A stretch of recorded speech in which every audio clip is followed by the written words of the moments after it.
Regardez vous-même sur cette carte. Regardez Taïwan, regardez la Chine. Et je vous assure que ce petit pays de Taïwan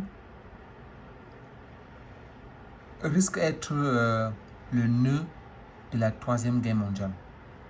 Tout le monde sait qu'actuellement, la Russie est engagée dans les hostilités avec l'Ukraine qui bouge le monde de part et d'autre. Tout le monde est affecté économiquement, financièrement, sur tous les côtés. Et cela n'empêche pas le déclenchement d'une autre guerre entre la Chine et Taïwan. Et cette guerre, je vous assure, risque d'être la Troisième Guerre mondiale combinée avec celle de la Russie et de l'Ukraine. Parce que même l'ambassadeur de Taïwan, invité sur le plateau en France, dit si la Chine attaque, c'est la fin du monde. Je vais vous laisser écouter cet extrait de ce qu'il a dit avant d'avancer encore un peu.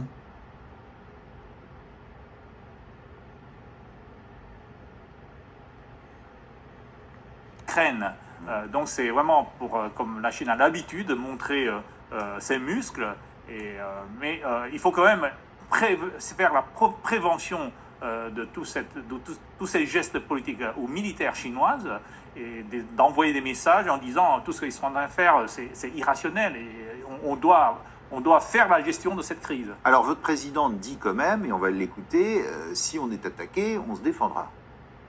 Les démocraties du monde pour sauvegarder ensemble les valeurs de la démocratie. Est-ce qu'un jour, vous pensez que la Chine continentale attaquera Taïwan? Alors, je pense si ce jour arrivera, de toute façon, c'est la fin du monde. Donc, encore une fois, il va falloir travailler ensemble. Pourquoi? Parce que entre Taïwan et la Chine, nous voyons, il y a des bases militaires américaines. Là, les bases militaires chinoises recouvrent aussi la zone économique exclusive du Japon. Donc, les Japonais sont en train de protester.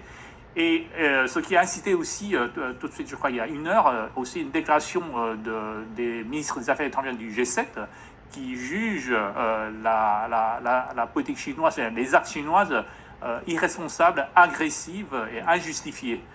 Donc, encore une fois, c'est pas seulement poser la question à nous les Taïwanais, qu'est-ce que nous allons faire si jamais la Chine nous attaque, mais c'est tout simplement la fin du monde. Vous nous dites, si la Chine attaque, c'est une nouvelle guerre mondiale? Oui, ce sera une nouvelle guerre mondiale. Déjà, le TSMC, c'est l'entreprise qui fabrique des semi-conducteurs à Taïwan, contrôle plus de 70% des semi-conducteurs mondiaux. Alors, si jamais la Chine attaque Taïwan, il n'y aura plus de semi-conducteurs. Imaginez-vous, c'est-à-dire plus de téléphone, plus d'ordinateur, plus de voiture, plus d'avion, plus de satellites. Tout s'arrête. Donc, plus de missiles. Oui, plus de missiles, bien sûr. Ambassadeur, vous savez qu'aux États-Unis, voilà, il y a des changements d'administration comme à Taïwan. On passe d'une administration démocrate parfois à une administration républicaine qui choisit de sortir de certains démocrates. Et à chaque fois, on parle des États-Unis, on parle du G7, on parle de l'Europe, mais le monde est en train de prendre un coup. Et si les choses ne changent pas, s'il n'y a pas de négociation, comme l'ambassadeur de Taïwan a dit, c'est la fin du monde.